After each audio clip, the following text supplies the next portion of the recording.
What's going on, everyone? I'm just a typical, average American here today to react and learn about what it's like meeting Norwegian royalty. And today, I'm going to listen to this man's experience actually meeting the Crown Prince of Norway, Crown Prince Haakon.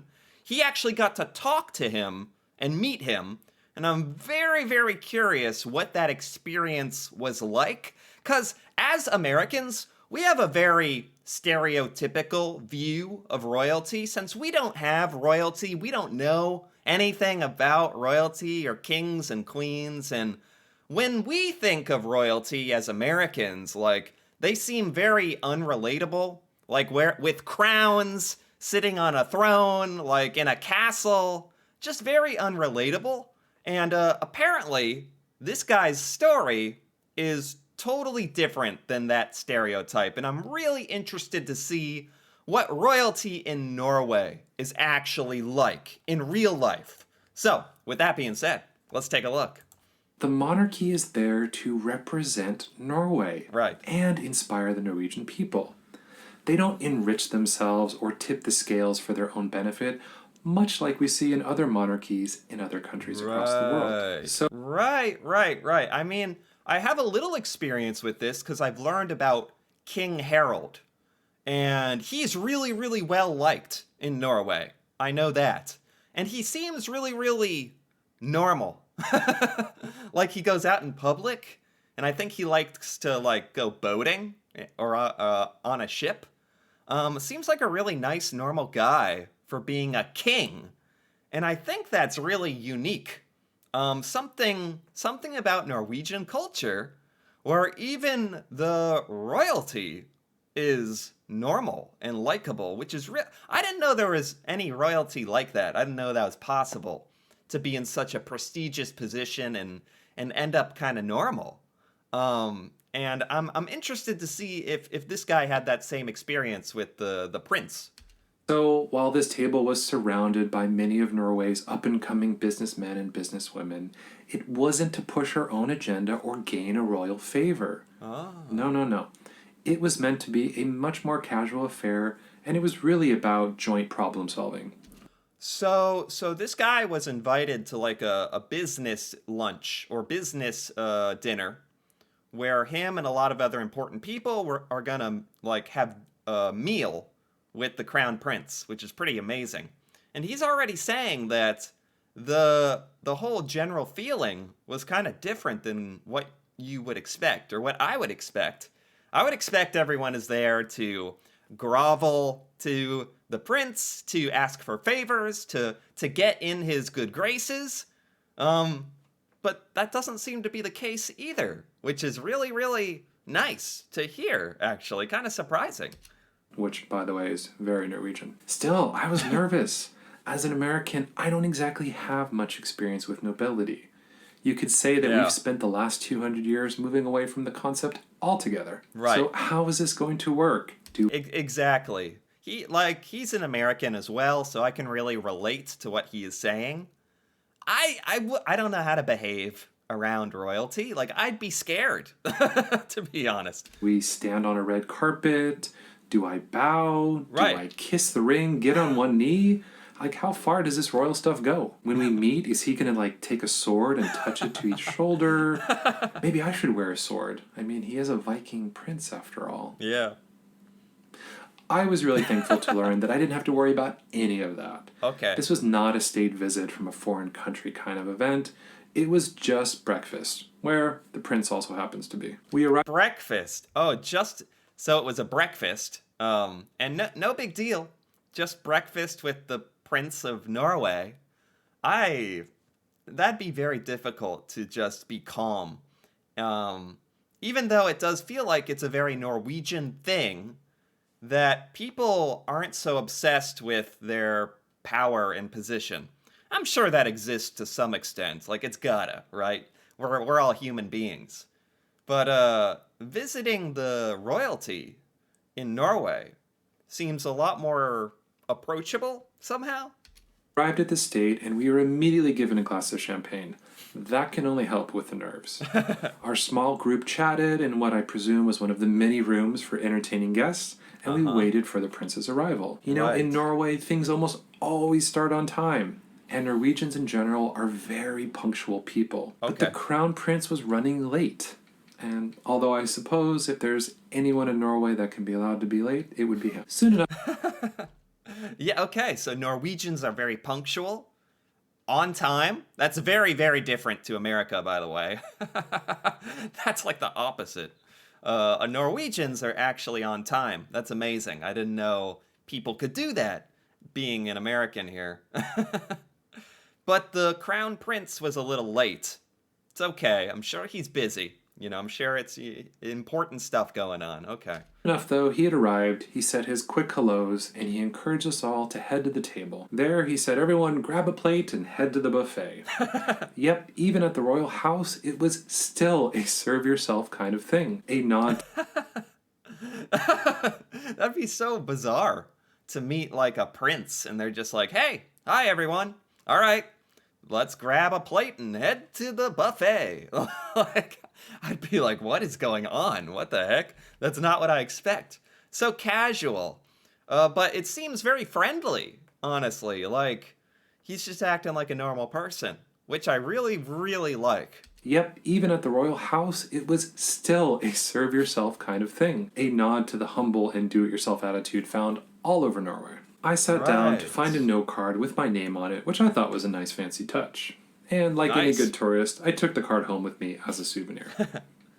The breakfast was good, but like most meals in Norway, nothing too exciting.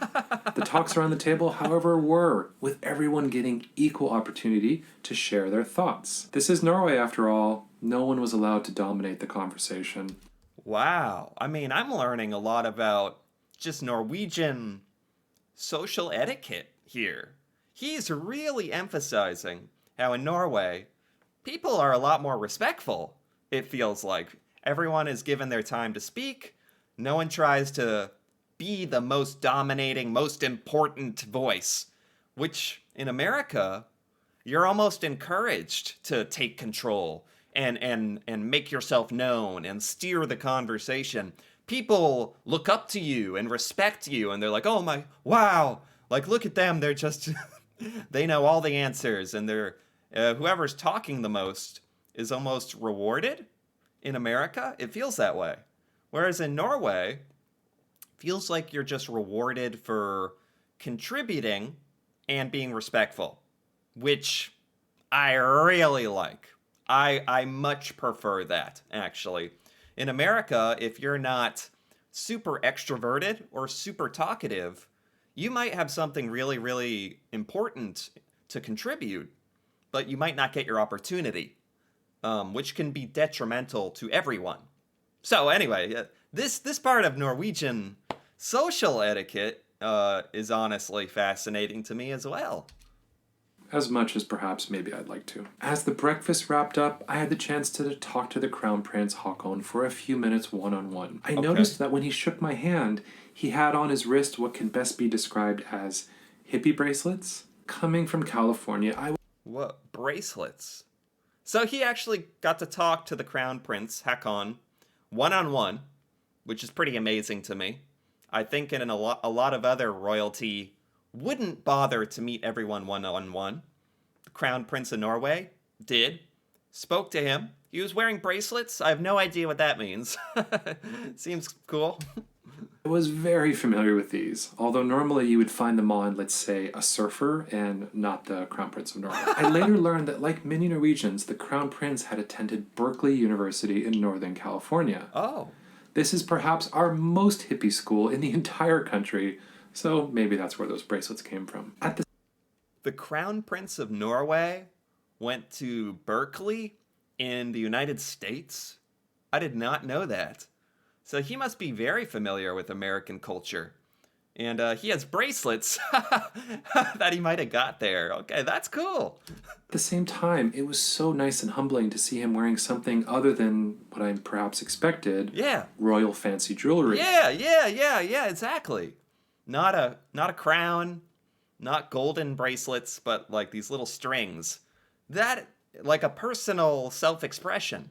You don't, like, I don't picture that at all with royalty. When I think of royalty, that I picture them wearing ceremonial, fancy, golden, robes and necklaces, but this is just like his own personal expression. That's awesome and relatable. That might be more common with other monarchies around the world. In Norway, yeah, sure, it's good to be the next king. But as a Norwegian king, it's much less about showing excess wealth, and it's more about supporting the people of Norway. Before our conversation, Yeah. It just feels like the role of royalty in Norway is different. Everywhere else, it's like and Americans usually think of British royalty. It just feels like such a show, such an act.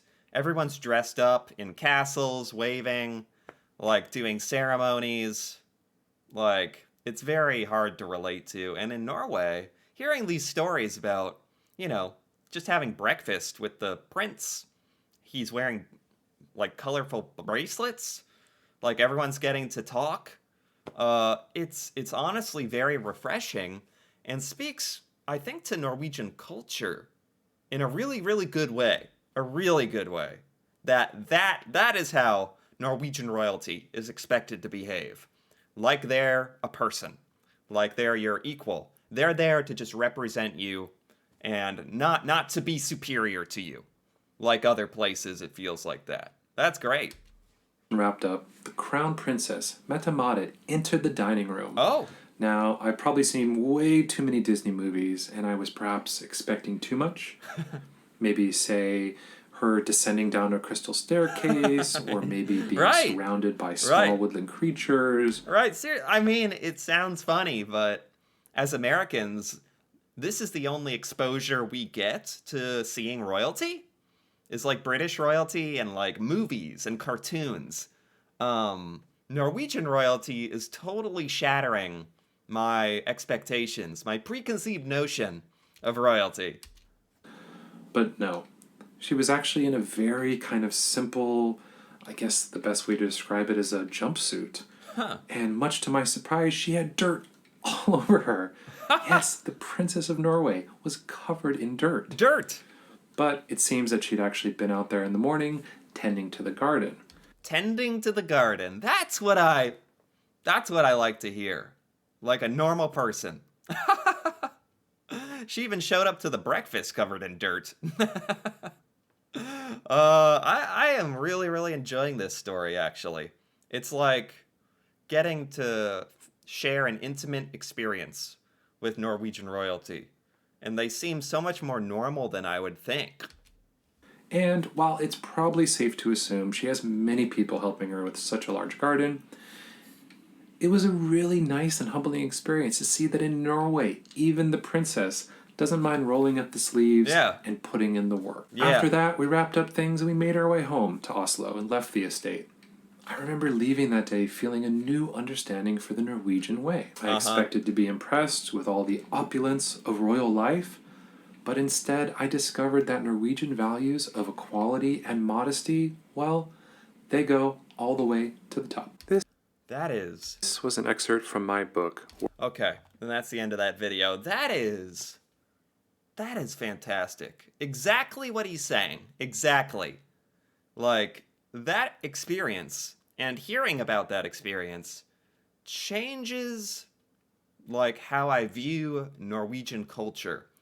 I knew a lot of these attributes of humbleness and respect was a part of Norwegian culture, but it's a part of Norwegian culture everywhere, all the way to the top, even with the royalty, which says something more, even, especially as an American, because here in America, you get to the top by bragging, by being confident, loud, and basically acting like you're better than other people and telling people how you're better. That's how a lot of people get ahead in America, and that is definitely encouraged in America. And I don't like that. A lot of Americans don't like it.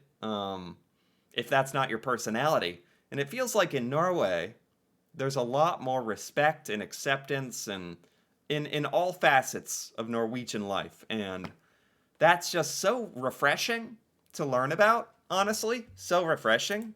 This video was by Norway Guide, and I gotta give it a like, because that was really, really cool to learn about.